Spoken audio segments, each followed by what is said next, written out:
Hello बच्चों, नमस्कार। तो आपका स्वागत है टीच फॉर एजुकेशन में।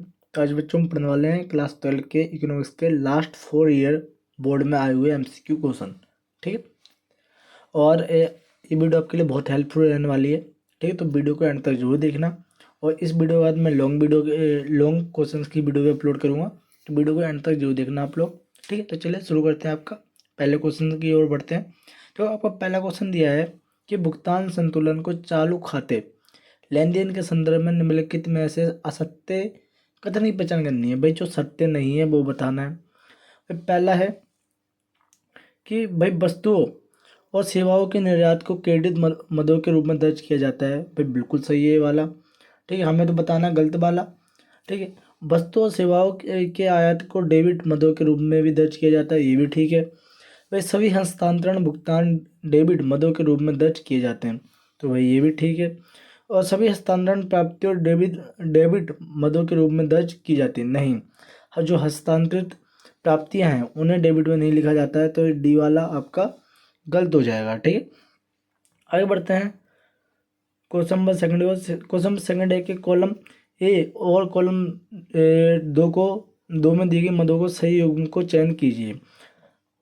सही वाला हमें बताना है। पहला है संपत्ति आय। भाई वृद्धावस्था पेंशन गलत है। उद्यमशीलता से आय वो लाभ, भाई ये ठीक है। उद्यमशीलता से जो आय जनरेट होती है वो लाभ होता है हमारा। ठीक है, तो आपका ये ठीक है। और आपका ऑप्शन बी करेक्ट हो जाएगा। तो ठीक है, आगे बढ़ते हैं। क्वेश्चन नंबर 3 आपका कि निम्नलिखित कथनों का ध्यानपूर्वक अध्ययन करें कि प्रतिबंधित तृतीय विनिमय दर प्रणाली स्थिर बेनम्बे विनिमय दर प्रणाली का एक समामेलन होता है, समामेलन है। ठीक है, और कथन 2 है कि प्रतिबंधित तृतीय विनिमय दर प्रणाली को हाइब्रिड प्रणाली के रूप में भी जाना जाता है। तो आपको बताना है कि दिए गए कथन में आलोक में निम्नलिखित में से सही विकल्प का चयन कीजिए। भाई सही वाला कौन सा है ये बताना है। तो भाई कथन ए सत्य है और कथन 2 असत्य है। भाई 1 और 2 दोनों ही सत्य है। देखो भाई जो कथन ए और 2 दोनों ही सत्य है, इसलिए कि प्रतिबंधित तृतीय विनिमय दर प्रणाली स्थिर नब्बे विनिमय दर प्रणाली के समान मिलन होता है, सही बात है। और प्रतिबंधित तृतीय विनिमय दर प्रणाली को हाइब्रिड प्रणाली कहा जाता है। तो भाई आपका ए पहला और दूसरा दोनों ठीक है, तो आपका ऑप्शन नंबर सी ठीक हो जाएगा। ठीक है, आगे बढ़ते हैं। अब आपका क्वेश्चन नंबर 4 है कि इरफान ने अपनी कॉलेज की फीस के लिए 80,000 रुपये का ऋण लिया। कितने का 80,000 ऋण लिया है? वे स्नातक यानी कॉलेज होने के 6 माह बाद ऋण चुकाना प्रारंभ करने की योजना बना रहा है, जिसे वे 10 वर्ष की अवधि में चुकाएगा। देखो बड़ी लॉन्ग टर्म है, 10 वर्ष की अवधि में। और उपयुक्त गद्य के आधार पर मुद्रा की निर्दिष्ट कार्य की पहचान कीजिए। भाई विनिमय का माध्यम है, खाते की इकाई है, स्थगित भुगतान का मानक है, और मूल्य संचयन है। दो क्वेश्चन नंबर 4 है, तो भाई उसका जो करेक्ट आंसर है भाई स्थगित है, मतलब वो बाद में भुगतान करने वाला है, तो इसका ऑप्शन नंबर सी हो जाएगा। और अगला क्वेश्चन है आपका कि मान लीजिए किसी अर्थव्यवस्था में बचत बचत वक्र 50 करोड़ से ऋणात्मक मूल्य पर अवरोध बनता है। अर्थव्यवस्था में आय की वृद्धि 20% 20% बचत के रूप में रखा जाता है। कि उपरोक्त संदर्भ में आलोक में निवेश गुणांक यानी के का मूल्य ज्ञात करना है। भाई के का मूल्य ज्ञात करने के लिए फॉर्मूला होता है। ठीक है, ये फॉर्मूला लगाना सोल्व करोगे आप लोग। तो भाई क्वेश्चन नंबर जो 5 है उसका आंसर आपका 5 आना चाहिए। ठीक है, कि ये के गुणांक का जो फॉर्मूला होता है वो लगेगा इसमें, और डिवाइड मल्टीप्लाई किया जाएगा। ठीक है, 20% के हिसाब से, तो आपका आंसर आएगा 5।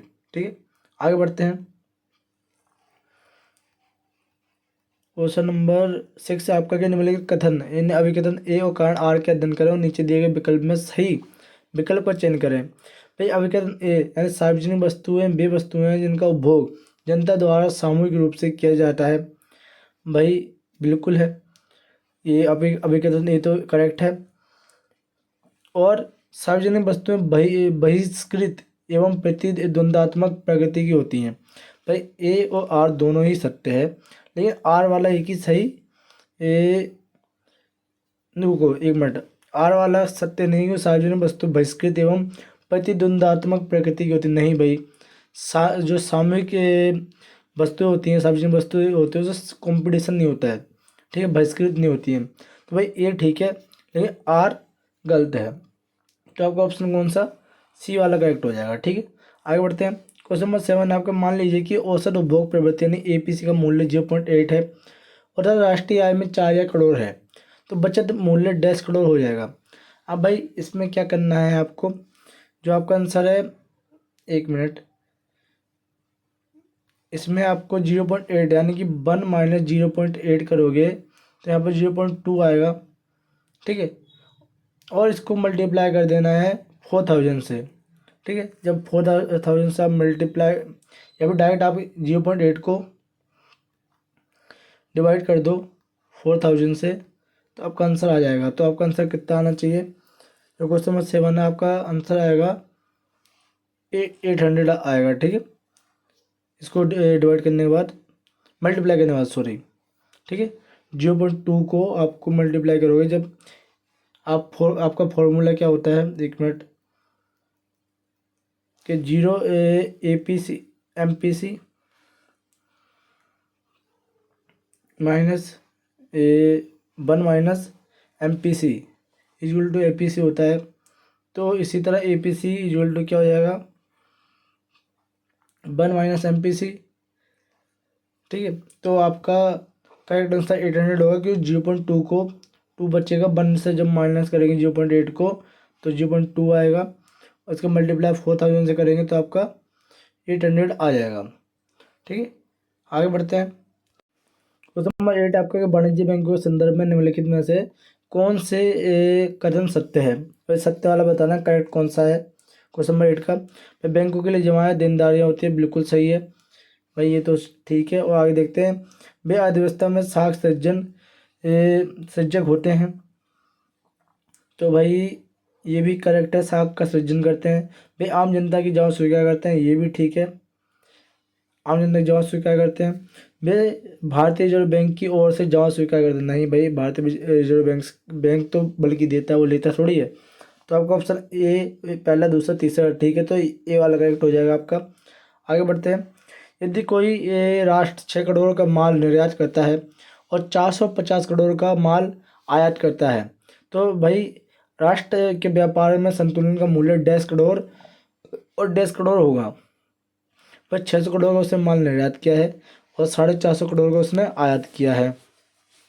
ठीक है, तो भाई मुनाफा कितना हुआ भाई, 600 माइनस, हम 600 माइनस, क्योंकि ये बेचा है और इतना खरीदा है, तो वहाँ प्रॉफिट हुआ है 150। तो भाई अधिशेष हो जाएगा 150 का अधिशेष, यानी यहाँ 150 आएगा और यहाँ अधिशेष आ जाएगा। ठीक है, आगे बढ़ते हैं। क्वेश्चन नंबर 10 कि कॉलम ए और कॉलम 2 में दिए गए पदों को समूह के रूप में सही युग्म का चयन करना है, कि सही कौन सा है। तो भाई आपका पहला गैर का रास्ता यानी वस्तु का सेवा, ये तो भाई सही वाला चुनना है, तो ये तो गलत है। अप्रत्यक्ष कर और मुफ्तखोर, ये भी आपका गलत है। और पूंजीगत व्यय और ऋण, ये भी गलत है। और निजी वस्तु और प्रतिद्वंद्विता प्रकृति, हाँ भाई भाई जो निजी वस्तु होते हैं, प्राइवेट सेक्टर की वस्तु होती है, तो कंपटीशन ज़्यादा होता है, तो आपका डी वाला करेक्ट होगा। तो आपका ऑप्शन जो है इसमें डी का फोर्थ, तो डी वाला ही करेक्ट हो जाएगा। ठीक है, अब आपके बड़े क्वेश्चन आ गए हैं, सेकंड बुक का देख लेते हैं हम। ठीक है, ये वाला क्वेश्चन आप याद रखना कि ये वाला क्वेश्चन रिपीट होता है बहुत ज़्यादा। ठीक है, मतलब सेम नहीं आता, अलग तरीके से दिया जाएगा, लेकिन ऐसा क्वेश्चन एक आएगा जाएगा। ठीक है, आगे बढ़ते हैं, आपके सेकंड बुक के क्वेश्चन देखते हैं। क्वेश्चन नंबर 18 आपका पहला है कि चीन में ग्रेट लीप फॉरवर्ड का प्राथमिक केंद्र डैश क्षेत्र था। भाई इसका सिंपल और सीधा आंसर था औद्योगिक क्षेत्र था। ठीक है, आगे बढ़ते हैं। भाई चित्र दिया गया है, आप चित्र को ध्यान से देखो। आगे बोलना कि उन विकट घटनाओं की पहचान करें जिनमें संसाधनों की मांग उनकी पूर्ति से अधिक हो रही है। तो भाई ये तो भाई प्राकृतिक दिख रहा है, यानी पर्यावरण से संबंधित है। ठीक है, आगे बढ़ते हैं।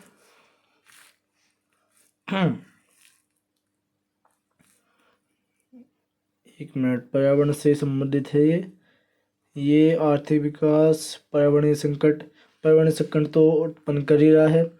तकनीकी उन्नति नहीं नहीं भाई, पर्यावरण संकट होगा, बी वाला आपका करेक्ट हो जाएगा।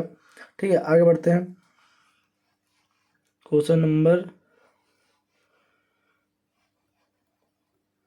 20 के निम्नलिखित कथनों को ध्यानपूर्वक पढ़िए और आंसर देना है।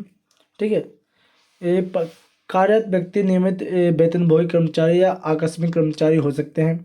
और सेकंड है कि भारत में ग्रामीण क्षेत्रों में नियमित वेतनभोगी रोजगार का एक प्रमुख स्रोत है। भाई दिए गए आलोक में निम्नलिखित में से सही विकल्प का चयन करना है। तो भाई आपका भाई पहला तो सत्य है, क्योंकि भाई ग्रामीण जो कार्यरत व्यक्ति के नियमित वेतनभोगी कर्मचारी या आकस्मिक कर्मचारी हो सकते हैं, सही है। और दूसरा क्या है कि भारत के ग्रामीण क्षेत्रों में नियमित वेतनभोगी रोजगार का एक प्रमुख स्रोत, बिल्कुल नहीं, ये तो गलत है।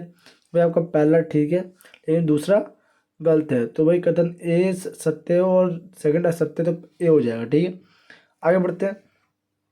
क्वेश्चन नंबर 21 है आपका कि नीचे दिए गए कॉलम 1 और 2 में दिए गए पदों में सही युग्म चुनना है। भाई उपदान यानी आयात की जा सकने वाली वस्तुओं को अधिकतम सीमा, और भूमि की सीमा निर्धारण यानी IPR 1956 के तहत, लघु उद्योग यानी जुताई करने वाले के लिए भूमि, पंचवर्षीय योजनाओं को दृश्य के रूप में आधुनिकीकरण यानी सामाजिक दृष्टिकोण से परिवर्तन।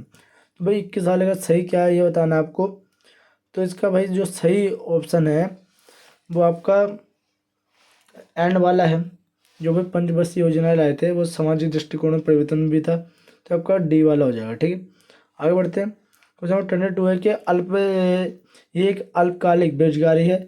ये लोगों के नौकरी से दूसरी नौकरी में जाने के कारण उत्पन्न होती है और दी गई परिभाषा के आधार पर इंगित बेरोजगारी का प्रकार की पहचान करनी है। तो भाई ये क्वेश्चन नंबर जो आपको 22 है इसका ये घर्षणात्मक बेरोजगारी है। ठीक है, आगे बढ़ते हैं। क्वेश्चन नंबर 23 है आपका कि निम्नलिखित कथनों में कारण और वो दिए गए हैं। अभिकथन क्या था कि आर्थिक सुधारों से पूर्व चीन द्वारा सामाजिक संरचना पर सार्वजनिक निवेश के परिणामस्वरूप बेहतर मानव विकास संकेतक यानी HDI प्राप्त हुए। और आर कहता है कि चीन कई मानव विकास संकेतकों में भारत में पाकिस्तान से आगे है। तो भाई ए और आर, भाई ये तो असत्य है। ठीक है, ये वाला असत्य है और कारण आर सत्य है कि चीन कई मानव विकास संकेतों में HDI में भारत पाकिस्तान दोनों से आगे है। ठीक है, आबादी की बात कर रहे हैं। ठीक है, तो दोनों से आगे है। तो भाई ए गलत है और आर सही, तो आपका ऑप्शन डी हो जाएगा। ठीक है, आगे बढ़ते हैं कि निम्नलिखित चित्र का ध्यानपूर्वक अध्ययन करें। ठीक है, और बताना है कि भाई उस व्यापार पद्धति की पहचान करें जिसने विदेशी वस्तुओं घरेलू उत्पादन सफलतापूर्वक प्रतिस्थापित कर दिया। भाई निर्यात है, निर्यातन प्रतिस्थापन है, आयात का प्रसार है, या फिर आयात प्रतिस्थापन है। तो आपको इसका जो आंसर है वो आपका प्रतिस्थापन तो है, लेकिन किसका, निर्यात का या फिर आयात का। भाई निर्यात आयात, भाई आयात का है। ठीक है, तो आपका जो ऑप्शन डी है वो करेक्ट हो जाएगा। आगे बढ़ते हैं।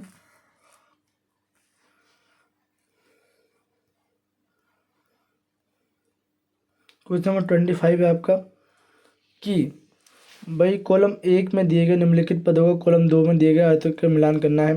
कि मानव विकास संकेतक, कानून का शासन, जनसांख्यिकी संकेतक यानी संवैधानिक संरक्षण, विशेष आर्थिक क्षेत्र यानी अतिरिक्त आर्थिक गतिविधियों का सृजन, और कम्युनिटी प्रणाली यानी सामूहिक औद्योगिकरण। पर डी वाला करेक्ट है। ठीक है, तो आपका डी ऑप्शन करेक्ट हो जाएगा। कम्युनिटी प्रणाली यानी सामूहिक औद्योगिक, नहीं कम्युनिटी प्रणाली ये वाला गलत है, सॉरी। विशेष आर्थिक क्षेत्र यानी अतिरिक्त आर्थिक सृजन, ये वाला ठीक हो जाएगा आपको, सी वाला। ठीक, क्योंकि कम्युनिटी प्रणाली में तो खेती की जाती थी एक साथ मिलकर। ठीक है, आगे बढ़ते हैं। क्वेश्चन नंबर 26 है, अभी कहते हैं और कारण वाला कि मानव पूंजी निर्माण आर्थिक गतिविधियां जनसंख्या की भागीदारी दर में वृद्धि करता है तथा आर्थिक विकास को प्रोत्साहित करता है।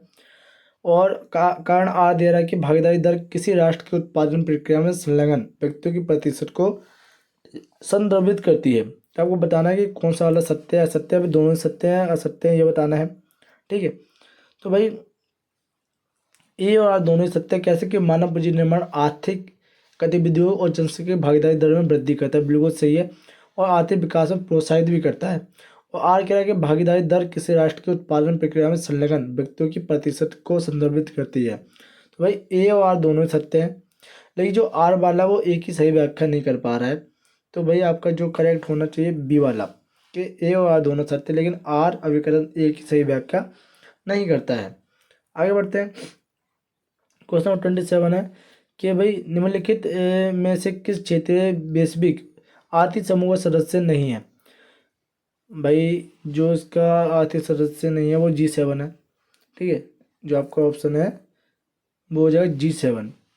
ठीक है, आगे बढ़ते हैं नेक्स्ट पेपर की ओर। 2025 का था, अब 24 साल पेपर की ओर जाते हैं। ये आपका 2024 का पेपर है। ठीक है, तो इसका पहला क्वेश्चन देखते हैं कि निम्नलिखित कथनों का ध्यानपूर्वक अध्ययन कीजिए। अब भाई यदि किसी अर्थव्यवस्था में आय के स्तर में वृद्धि डेल्टा वाई होती है तो उपभोग के स्तर में डेल्टा सी यानी कंजप्शन में सदैव अनुपातिक रूप से वृद्धि करेगी। और कथन 2 है कि सीमांत उपभोग प्रवृत्ति यानी एमपीसी व सीमांत बचत प्रवृत्ति यानी एमपीएस सदैव एक दूसरे के बराबर होती है। तो भाई क्वेश्चन नंबर 1 का बताना है कि सही क्या है। भाई कथन ए सत्य है और 2 असत्य नहीं। कथन ए 1 सत्य है और 2 असत्य सत्य है। और कथन 1 और 2 दोनों सत्य है, और कथन 1 और 2 दोनों असत्य हैं। तो भाई ये जो ऑप्शन है आपका हो जाएगा डी, क्योंकि दोनों ही गलत है।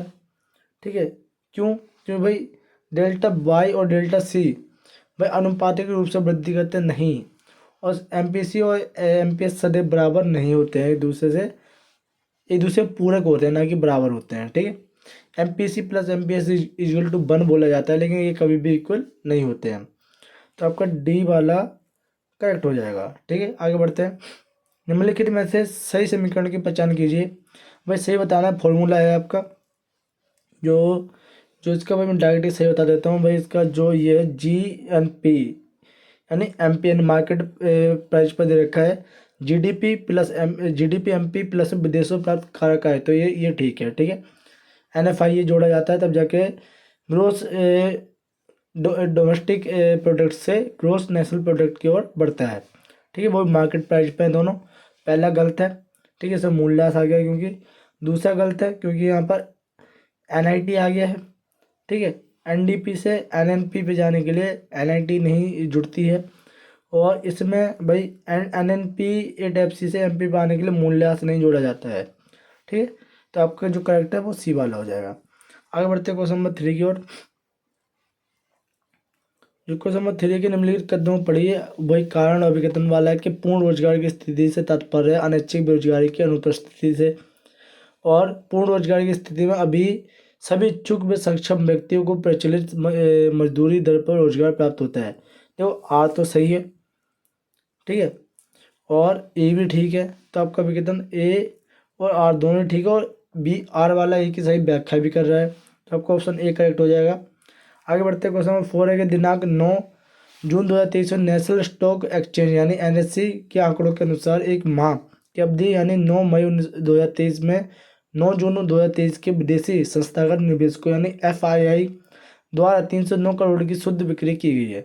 अब ये क्या की गई बिक्री, तो उपरोक्त लेन देन में भुगतान संतुलन डैश खाते के डैश खाते में दर्ज किए जाते हैं। तो भाई क्वेश्चन नंबर 4 है, तो भाई ये पूंजी है जो कि डेबिट पक्ष में दर्ज की गई है, तो भाई ये आपका डी वाला करेक्ट हो जाएगा। ठीक है, तो आपका डी ऑप्शन करेक्ट हो जाएगा, पूंजी और डेबिट। ये क्वेश्चन नंबर 5 की ओर बढ़ते हैं कि निम्नलिखित में से मुद्रा आपूर्ति यानी M1 की असत्य विशेषता की पहचान करने की कीजिए। अब भाई इसमें समय के एक बिंदु पर मापा जाता है, भाई इसे सरकार के पास रखे गए धन भंडार को सम्मिलित नहीं किया जाता है, यह सदैव राष्ट्र के केंद्रीय बैंक के पास रखी मुद्रा होती है। अब भाई आपको असत्य विशेषता बतानी है, जो विशेषता सही नहीं है। ठीक है, तो भाई केवल जो नंबर 3 वाली है वो सही नहीं है। ठीक है, ये वाली सही नहीं है, इससे समय के एक बिंदु में मापा जाता है, ठीक है। इसमें सरकार के पास रखे गए धन भंडार सम्मिलित नहीं किया जाता, ये भी ठीक है। लेकिन ये वाला गलत है कि भाई इसे ये सदैव राष्ट्र के केंद्रीय बैंक के पास रखी मुद्रा होती है, नहीं। ठीक है, तो आपका केवल 3 वाला ही गलत है। आगे बढ़ते हैं। किन्स के अनुसार, भाई ये क्वेश्चन बहुत रिपीट होता है किन्स वाला। ठीक है, तो माइंड में सेट कर लेना, ये वाले क्वेश्चन बहुत रिपीटेड है, आपके प्री बोर्ड में भी आ चुका है।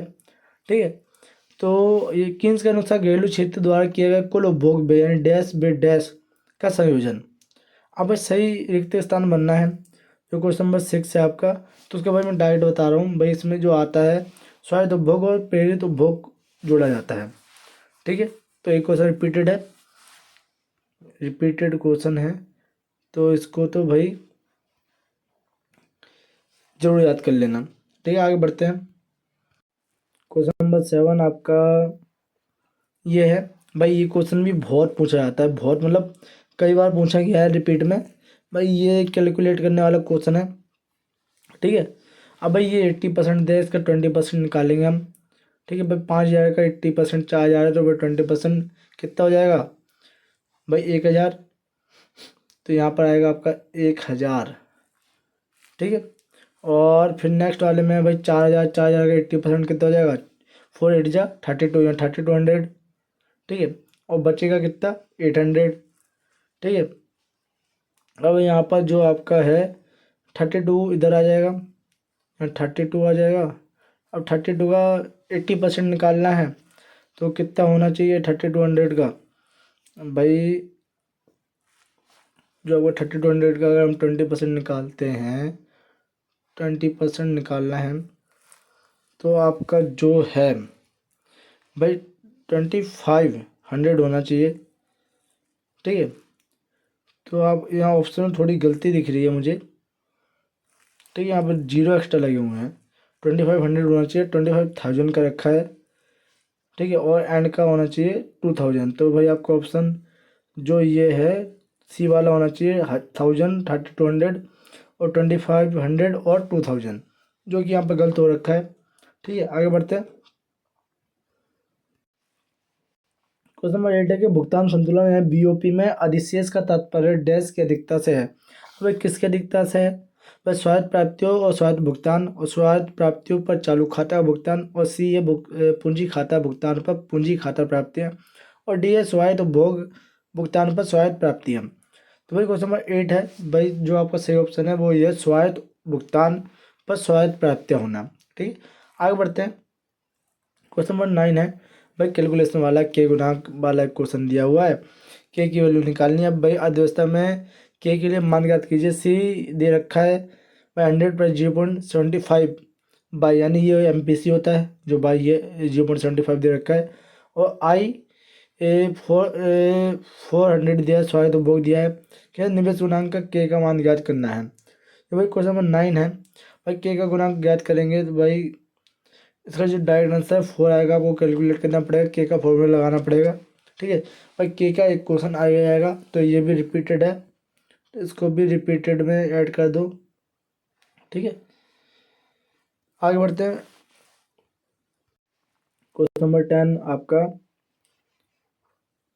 कि मान लीजिए कि एक काल्पनिक अर्थव्यवस्था का व्यापार संतुलन 500 करोड़ का अनुकूल अनुकूल संतुलन दर्शाता है। माल निर्यात का मूल्य 1200 करोड़ व हस्तांतरण भुगतान 400 करोड़ है, कि वाणिज्य आयात मूल्य का 1.5 करोड़ होगा। अब भाई आपको निकालना है, कैलकुलेट करनी है इसको, जो क्वेश्चन नंबर 10 है आपका। तो भाई यहाँ पर 500 करोड़ तो व्यापार संतुलन है, और अनुकूलन संतुलन दर्शाता है माल का निर्यात 1200 करोड़ हुआ है, और 400 करोड़ क्या हुआ है 400 करोड़ ये हस्तांतरण भुगतान है। भाई 400 को करेंगे हम माइनस, नहीं 500 करेंगे माइनस, क्योंकि वो संतुलन में है। बचेगा आपका निर्यात 700। ठीक है, तो आपका जो करेक्ट आंसर है वो 700 होना चाहिए, क्योंकि हस्तांतरण भुगतान को हम वैसे नहीं जोड़ेंगे। ठीक है, आगे बढ़ते हैं। भाई अब आपकी सेकंड बुक का दे दो, इस वाले में भी क्वेश्चन आया हुआ है। ठीक है, राष्ट्रीय आय निकालना है, नहीं एनडीपी टाइप से निकालना है। ठीक है, शुद्ध घरेलू उत्पाद तो भाई एक क्वेश्चन आएगा, चाहे वो जीएनपी निकालने के लिए आए, चाहे वो एनडीपी निकालने के लिए आए, चाहे वो जीबीए निकालने के लिए आए, लेकिन एक क्वेश्चन नहीं आने वाला, 3 नंबर का रहेगा। तो इसकी प्रैक्टिस आपको जरूर करनी है। ठीक है, आगे बढ़ते हैं सेकंड बुक की ओर। जो आपकी सेकंड बुक है, 1 मिनट, ये आपकी सेकंड बुक, अभी आपकी सेकंड बुक आ गई है। ठीक है, खंड खा, भारतीय आर्थिक विकास। अब भाई क्वेश्चन नंबर 18 है इसमें कि भाई निम्नलिखित अभिकथन कारण को पढ़ना है। भाई परमिट लाइसेंस राज्य के अत्यधिक विनिमय ने कुछ निजी फर्मों को प्रतिस्पर्धा होने से रोक दिया। भाई बिल्कुल सही बात है। ठीक है, और आर है कि वे निजी क्षेत्र में उत्पाद गुणवत्ता और अंतर्राष्ट्रीय प्रतिस्पर्धात्मक में सुधार के बजाय लाइसेंस प्राप्त करने में बड़ी राशि बर्बाद की गई थी। भाई ए और आर दोनों ही सत्य है, और आर ए की सही व्याख्या भी करता है, तो आपका ऑप्शन ए करेक्ट हो जाएगा। ठीक है, आगे बढ़ते हैं। क्वेश्चन नंबर 19 है कि 1970 के दशक में पाकिस्तान ने अपने डैश उद्योगों का राष्ट्रीयकरण किया था। भाई जो क्वेश्चन नंबर 19 है आपका, तो भाई उससे पूंजीगत वस्तुओं से संबंधित उद्योग का वो किया था। ठीक है, आगे बढ़ते हैं। क्वेश्चन नंबर 20 है कि भाई कथन एक और कथन दो वाला है। औपनिवेशिक शासन में अंतर्गत आधारित संरचना जैसे रेलवे, डाक के तार आदि का विकास किया गया। तो भाई ये तो कथन एक तो ठीक है। ठीक है, और दूसरा कि भारत में आधारिक संरचना के विकास के पीछे वास्तविक उद्देश्य ब्रिटिश हितों को सुदृढ़ करना था। तो भाई ये भी ठीक है। तो भाई कथन एक और दो दोनों ही सत्य हो जाएंगे हमारे।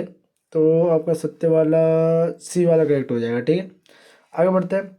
पहचान कीजिए कि निम्नलिखित में से कौन सा विकल्प कृषि विपणन प्रणाली के असत्य घटकों के योग को दर्शाता है। भाई जो असत्य है उसको बताना है। ठीक है, तो भाई इसमें संयोजन, भंडारण और प्रसंस्करण, पैकेजिंग, ये वाला। और बी वाला है आपका कि उत्पादन, संयोजन और प्रसंस्करण, ग्रेडिंग, ये भी ठीक है। अब सी वाला है संयोजन, प्रसंस्करण, पैकेजिंग और परिवहन। भाई सबसे पहले जो आपका करेक्ट है और असत्य जो है वो ये वाला है। ठीक है, सी वाला 21 का, सॉरी सी वाला नहीं, बी वाला, बी वाला आपका गलत है कि भाई उत्पादन, संयोजन, प्रसंस्करण और ग्रेडिंग, ये गलत है। ठीक है, पैकेजिंग तो आई नहीं इसमें। आगे बढ़ते हैं। क्वेश्चन नंबर 22 है कि निम्नलिखित को पढ़िए और विकल्प ए और आर के नीचे दिए गए विकल्प में सही विकल्प को चुनना है। भाई विश्व व्यापार संगठन WTO में यह अपेक्षा की जाती है कि वह सदस्य राष्ट्र द्वारा लगाए गए एक तरफा तथा मनमाने प्रतिबंधों से बचने के लिए नियम आधारित व्यापारिक व्यवस्था को स्थापित करे। और आर वाला कह रहा है कि पर्यावरण संरक्षण के साथ साथ विश्व उत्पादन में वृद्धि करना एवं वैश्विक संसाधनों का इष्टतम उपयोग सुनिश्चित करना अनिवार्य है। अब भाई ए और आर दोनों बताने हैं। तो भाई क्वेश्चन नंबर अगर हम 22 की बात करें तो इसमें WTO का जो बोल रहा है वो ठीक है। भाई राष्ट्र द्वारा लगाया गया एक तरफा तथा मनमाने प्रतिबंधों को बचने के लिए नियम आधारित करने चाहिए इसे, बिल्कुल। और आर वाला भी ठीक है, पर्यावरण संरक्षण के साथ विश्व उत्पादन में वृद्धि करना, वैश्विक संसाधन का इष्टतम उपयोग सुनिश्चित करना अनिवार्य है। तो भाई ए और आर दोनों सत्य है, और आर ए की सही व्याख्या भी कर रहा है, तो ऑप्शन ए आपका करेक्ट हो जाएगा। ठीक है, आगे बढ़ते हैं। क्वेश्चन नंबर 23, जो 23 क्या है आपका, 23 है भाई अभिकथन और कारण वाला ही है। तो इसका ये रखा है कि चीन ने अपने नागरिक के लिए अतिरिक्त सामाजिक व आर्थिक अवसर उत्पन्न करने के लिए बाजार तंत्र का उपयोग किया। तो भाई ये तो बिल्कुल सही है। और सरकार द्वारा सामाजिक आधारित संरचना के निर्माण में चीन ने मानव विकास के संकेतकों में सकारात्मक परिणाम दिए हैं। अब भाई ए ठीक है, आर भी ठीक है, लेकिन आर वाला ए की सही व्याख्या नहीं कर रहा है, तो भाई सही व्याख्या नहीं करने वाला आपका बी ऑप्शन करेक्ट हो जाएगा। ठीक है, अब आगे बढ़ते हैं। क्वेश्चन नंबर 24 कि निम्नलिखित विकल्प में विनियमित कृषि बाजार में असत्य उद्देश्य की पहचान करें। ठीक है भाई, असत्य चुनना है हमें। 24 का असत्य कौन सा वाला होगा कि भाई कृषक को उनके उत्पादों का सर्वोत्तम मूल्य दिलवाने के लिए विपणन प्रणाली को कुशल व प्रभावी बनाना। तो भाई ये तो सत्य है। और कृषक के लिए विपणन बुनियादी ढांचे और सुधार को हतोत्साहित करना, यह सत्य है। एक तो ठीक है, कृषक को शोषण करना, ये भी सत्य है। और कृषक को उनकी उपज की गुणवत्ता व मात्रा में सुधार करने के लिए हतोत्साहित करना, भाई ये भी असत्य है। तो आपका डी वाला होना चाहिए मेरे हिसाब से, दूसरा और चौथा। ठीक है, तो जो क्वेश्चन नंबर 24 है उसका डी वाला आपका ऑप्शन होगा। ठीक है, आगे बढ़ते हैं।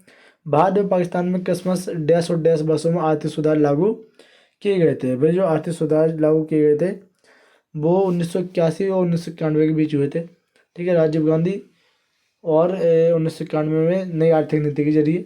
ठीक है, आगे बढ़ते हैं। क्वेश्चन 26 है कि भाई कथन 1 और कथन 2, भाई राष्ट्रीय प्रतिदर्श सर्वेक्षण यानी NSSO में ने बेरोजगारी के इस प्रकार को परिभाषित किया है कि वह अवस्था है जिसमें व्यक्ति काम के अभाव के कारण बिना काम करके रह जाते हैं, लेकिन वह संभावित नियोक्ताओं से काम की तलाश कर रहे हैं। वे काम और परिश्रमिक की मौजूदा स्थितियों के तहत काम करने की इच्छा उपलब्ध कराता है।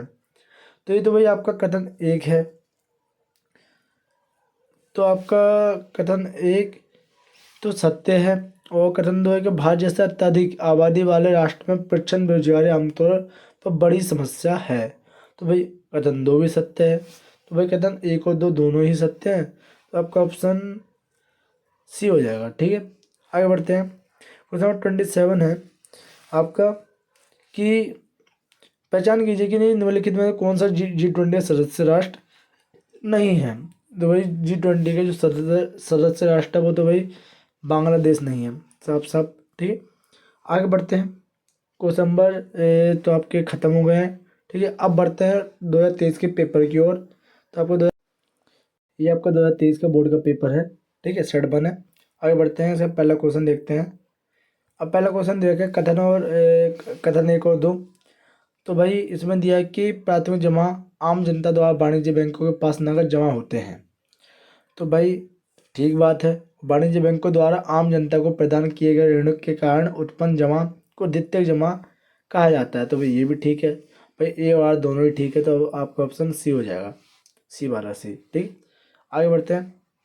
क्वेश्चन नंबर 2 आपका कि बाजार मूल्य पर राष्ट्रीय आय व साधन लागत पर राष्ट्रीय आय का अंतर डैश होता है। भाई राष्ट्रीय आय का अंतर क्या होता है। भाई शुद्ध अप्रत्यक्ष कर, या फिर होता है विदेशों से प्राप्त शुद्ध साधन आय, या फिर स्थायी पूंजी का उपभोग, या फिर बाजार मूल्य। तो भैया जो आपका सही ऑप्शन है वह शुद्ध अप्रत्यक्ष कर होता है, वो NIT होता है। ठीक, आगे बढ़ते हैं। पहचानिए कि निम्नलिखित में कौन सा केवल वास्तविक प्रभाव को दर्शाता है। तो भाई जो वास्तविक प्रभाव को भाई अब फर्मों से वस्तुएं सेवाएं गृह में जा रही हैं और साधन भुगतान फर्मों में जा रही नहीं, ये सही नहीं दर्शाता है। और इसमें क्या है, बी वाले में वस्तु व सेवाएं भी जा रही हैं गृहस्थ में और साधन सेवाएं जा रही हैं फर्म। हाँ भाई ये वाला ठीक है आपका, बी वाला। साधन सेवाएं परिवार द्वारा जाती हैं और वस्तु व सेवाएं परिवार में फर्मों द्वारा जाती हैं। ठीक है, आगे बढ़ते हैं। क्वेश्चन नंबर 3 आपका क्या, ब्याज दर जिस पर वाणिज्य बैंक अपनी दीर्घकालिक आवश्यकताओं की पूर्ति के लिए भारतीय रिजर्व बैंक से ऋण लेता है उसे डैश कहा जाता है। तो भाई ये क्वेश्चन नंबर जो 3 है वो आपका, इसको तो बैंक दर कहते हैं, बैंक दर पे ही भाई ऋण देती है भारतीय रिजर्व बैंक। आगे भाई निम्नलिखित कथन और कारण वाला क्वेश्चन आ गया कि किसी राष्ट्र द्वारा अपने भुगतान संतुलन BPO के घाटे को वित्त पोषित करने के लिए विश्व बैंक के पास प्राप्त ऋण पूंजी खाते में दर्ज किया जाएगा और स्वायत्त लेन देन भुगतान संतुलन BPO खाते की दशा में स्वतंत्र होते हैं। तो भाई क्वेश्चन नंबर जो 4 है आपका, भाई ए और बी दोनों ही सत्य है, मतलब कथन 1 और 2 दोनों ही सत्य है। तो आगे बढ़ते हैं। क्वेश्चन नंबर 5 है आपका कि निम्नलिखित समाचार रिपोर्ट को ध्यानपूर्वक पढ़ना है कि केंद्रीय बैंक में हिसार शहरी और सहकारी बैंक ली तथा अंडमान तथा निकोबार राज्य सहकारी बैंक ली पर बैंकिंग नियमों के उल्लंघन करने के लिए जुर्माना लगाया। अब दी गई रिपोर्ट के आधार पर केंद्र बैंक के कार्य की पहचान कीजिए। भाई करेंसी का जारीकर्ता, जनता के लिए बैंक, सरकार के लिए बैंक और बैंकों का बैंक। जो क्वेश्चन नंबर 5 है उसका क्या होगा, बैंकों का बैंक होता है भाई यार, भाई तो केंद्रीय बैंक। ठीक है, आगे बढ़ते हैं। क्वेश्चन नंबर 6 आपका कि यदि निवेश गुणांक का मूल्य 4 और बचत -60 है तो निम्नलिखित में से सही बचत फलन का पहचान करना है। भाई गुणांक 4 दे रखा है और बचत कितना है -60, तो भाई आपका जो सही ऑप्शन है ऐसे निकालना है, तो आपका डी वाला हो जाएगा। ठीक, सॉल्व करना पड़ेगा। ठीक है, और ख वाला आपका के दिए गए इसका अथवा दे रखा है, दिए गए उपभोग फलन में सी 205 प्लस 0.9 के लिए निवेश गुणांक का मूल्य डैश होगा। तो भाई जो ख वाला है तो इसका सॉल्व करने वाला आंसर आता है इसका 10 आएगा। ठीक है, तो आप 10 पे करेक्ट लगा लेना। आगे बढ़ते हैं। क्वेश्चन नंबर 7 है आपका कि भाई अभिकथन और कारण वाला ये आय में सम स्तर पर पहुंचने से पहले औसत उपभोग प्रवृत्ति यानी एपीसी का मूल्य इकाई से अधिक होता है। और आर क्या था कि औसत उपभोग प्रवृत्ति यानी एपीसी कुल उपभोग में कुल आय का अनुपात होता है। जो क्वेश्चन नंबर 7 है आपका, तो भाई ए और आर दोनों ही सत्य हैं, लेकिन आर ये की सही व्याख्या नहीं कर पा रहा है, तो भाई आपका ऑप्शन हो जाएगा बी वाला। ठीक है, आगे बढ़ते हैं। क्वेश्चन नंबर 8 आपका कि मान लीजिए कि एक राष्ट्र का व्यापार संतुलन 50,000 करोड़ का घाटा दर्शाता है। अब देश से वस्तु का आयात देश से वस्तु के निर्यात का 5 गुना है। देश से वस्तु के निर्यात का मूल्य 10 करोड़ है। भाई 50,000 करोड़ का तो भाई राष्ट्रीय व्यापार संतुलन है इसका। ठीक है, जो घाटा दर्शा रहा है, तो आपका सही आंसर होगा 8 का, इसको डिवाइड करना पड़ेगा तो आपका आएगा 12,500। ठीक है, ये फॉर्मूला लगता है इसमें 5 गुना है, क्योंकि भाई देश से का निर्यात का 5 गुना है, तो उसके हिसाब से है ये। क्वेश्चन नंबर 8 का और देश से वस्तु के निर्यात का मूल्य है, तो भाई आपका ऑप्शन ए नहीं होगा, आपका बी होगा। ठीक है, 5 गुना है क्योंकि। आगे बढ़ते हैं। खाए आपका कि विदेशों को भेजे गए उपहार का प्रेषण भुगतान संतुलन में डैश खाते के डैश पक्ष में दर्ज किया जाता है। तो भाई ये दोबारा से रिपीटेड क्वेश्चन है खा वाला, तो आपका भाई पूंजी और डेबिट हो जाएगा इसका भी। ठीक है, आगे बढ़ते हैं। पहचाने की निम्नलिखित में से कौन सा समीकरण सत्य है। भाई M P C plus M P S equal to 1 होता है, तो भाई बी वाला ऑप्शन आपको करेक्ट हो जाएगा क्वेश्चन नंबर 9 का। ठीक है, आगे बढ़ते हैं क्वेश्चन नंबर 10 की ओर। ऐसी स्थिति जहाँ पर सक्षम व्यक्ति वर्तमान मजदूरी दर पर कार्य करने का इच्छुक नहीं होता है वह डैश कहलाती है। तो भाई ये तो अनैच्छिक बेरोजगारी कहलाती है। ठीक है, तो 10 का आपका हो जाएगा 1 मिनट। इसमें कह रहा है कि ऐसी स्थिति जहाँ पर एक सक्षम व्यक्ति मजदूरी दर पर भविष्य मजदूरी दर मिल रही है, कार्य करने के लिए इच्छुक नहीं है, तो भाई वो ऐच्छिक बेरोजगारी हो जाएगी, वो अपनी इच्छा के अनुसार कार्य नहीं करना चाहता है। तो वो क्वेश्चन नंबर 10 है, तो आपका इसका हो जाए इच्छिक, वो इच्छा के अनुसार कार्य नहीं करना चाहता है। ठीक है, आगे बढ़ते हैं। ये आपकी पहली बुक खत्म, अब दूसरी बुक की ओर बढ़ते हैं। देखो ये क्वेश्चन फिर से रिपीट हुआ है। अब इसमें क्या निकालना है भाई, मूल्य वृद्धि उत्पाद निकालना है, तो भाई NB निकालना है। आगे बढ़ते हैं, तो रिपीटेड ऐसे क्वेश्चन आएंगे। अब सेकंड बुक देखते हैं आपकी। अभी आपकी सेकंड बुक आ गई है। ठीक है, क्वेश्चन नंबर 19 का पहला क्वेश्चन है भाई कथन और कारण बताना है। 1 मिनट, 18 क्वेश्चन भी होगा आपका, 18 इंग्लिश में दिया है, ये 18। ठीक भाई 18 है भाई कि ब्रिटिश शासन के अंतर्गत कृषि का व्यवसायीकरण 1875 से 1900 के मध्य लगातार अकाल के लिए जिम्मेदार था, और ब्रिटिश शासन काल में भारत ने खाद्यान्नों का निर्यात प्रारंभ कर दिया था। तो भाई क्वेश्चन नंबर 18 आपका भाई दोनों ही सत्य है। ठीक है, ज़्यादातर सत्य ही होते हैं इसमें। आगे बढ़ते हैं। क्वेश्चन नंबर 19 निम्नलिखित भाई कथनों का कथन 2 है। सरकार द्वारा न्यूनतम समर्थन मूल्य यानी MSP पर क्रय किया गया खाद्यान्न बफर स्टॉक के रूप में रखा जाता है। और दूसरा है कि न्यूनतम समर्थन यानी MSP कृषकों के लिए कृषि उत्पादन के मूल्य में किसी तेज गिरावट के बचाव करता है। जो क्वेश्चन नंबर 19 है आपका, भाई इसका दोनों ही का ही क्या होगा, सत्य होगा, तो सी वाला हो जाएगा। आगे बढ़ते हैं। क्वेश्चन नंबर 20 के लघु जल विद्युत संयंत्र पर्यावरण के लिए अनुकूल है क्योंकि वे केवल स्थानीय क्षेत्रों के लिए विद्युत उत्पन्न करते हैं, वे भूमि के उपयोग में ढांचे को परिवर्तित नहीं करते, वे 12 मासी धाराओं पर निर्भर करते हैं। तो वही क्वेश्चन नंबर 20 है, वो उसका सही ऑप्शन हो जाएगा ए, वे केवल स्थानीय क्षेत्रों के लिए विद्युत उत्पन्न करते हैं और वे भूमि के उपयोग के ढांचे को परिवर्तित नहीं करते, तो ये भी ठीक है। वे 12 मासी धाराओं पर निर्भर होते हैं, तो ये भी ठीक है। तो आपका ए हो जाएगा पहला, दूसरा, तीसरा, तीनों करेक्ट। ठीक है, आगे बढ़ते हैं। अब क्वेश्चन नंबर 21 है कि चीन great leap forward and GLF अभियान डैश पर केंद्रित था। भाई तो उद्योगों पर केंद्रित था, तो क्वेश्चन नंबर 21 का आपका हो जाएगा ए, व्यापक औद्योगिकरण और खाद्य रक्षस का अथवा मतलब भारत निम्नलिखित में से क्षेत्रीय वैश्विक आर्थिक समूह का सदस्य नहीं है, यूरोपियन संघ, ब्रिक्स, G20 और सार्क। तो भाई जो आपका खा वाला है, तो आपका इसका होगा G20। ठीक है, आगे बढ़ते हैं। भारत द्वारा प्रारंभ किया गया स्किल इंडिया कार्यक्रम भारत में डैश को बढ़ाने के लिए किया गया था। मानव पूंजी, आगतों का कुशल उपयोग और सकल घरेलू उत्पादन GDP और व्यवसायिक शिक्षा और अपर्याप्त विस्तार। तो भाई क्वेश्चन नंबर 22 है आपका, तो भाई डी वाला है। ठीक है, क्वेश्चन नंबर 23 के निम्नलिखित कथन के संदर्भ में सही विकल्प को पहचानिए। 1966 से 76 के मध्य माओ ने इस आंदोलन का आरंभ किया था जिसके अंतर्गत छात्रों व पेशेवर को कार्य करने के लिए चीन के ग्रामीण इलाकों में प्रचलित वास्तविक जीवन स्थितियों से सीखने के लिए कहा गया था। तो भाई कम्युनिटी प्रणाली थी, या फिर ग्रेट लीप फॉरवर्ड था, या खुले द्वार की नीति थी, या महान सर्वहारा सांस्कृतिक क्रांति थी। जो भाई क्वेश्चन नंबर 23 है, तो आपका क्या थी ये, महान सर्वहारा सांस्कृतिक क्रांति थी ये। ठीक है, आगे बढ़ते हैं।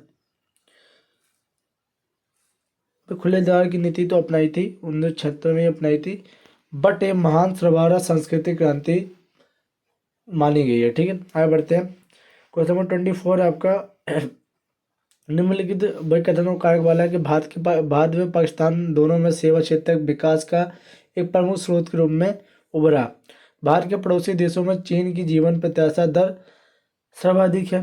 तो क्वेश्चन नंबर 24 है आपका, तो भाई दोनों ही सत्य है। ठीक है, आगे बढ़ते हैं।